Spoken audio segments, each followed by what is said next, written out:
ધાર્મિક લાગણી દુભાવતી પોસ્ટના મુદ્દે શુક્રવારની રાત્રે શહેરમાં ભારે તણાવ સર્જાયો હતો. જૂનીગઢી વિસ્તારમાં રહેતા ગોલુ કહાર નામના યુવકે ઇન્સ્ટાગ્રામ પર વિવાદાસ્પદ પોસ્ટ મૂકતા પાણીગેટ વિસ્તારના લોકોમાં રોષ ફેલાયો.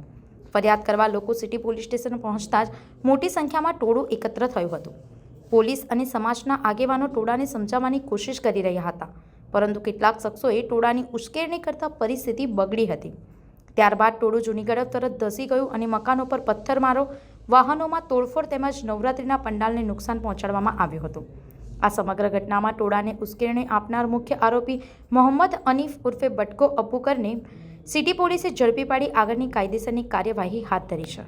સંવાદદાતા સાથે અભિપ્રાય ન્યૂઝ, વડોદરા. આવા જ વધુ સમાચારો જોવા માટે સબસ્ક્રાઇબ કરો અમારી યુટ્યુબ ચેનલને અને જોડાયેલા રહો ફેસબુક, ઇન્સ્ટાગ્રામ અને ટ્વિટર પર.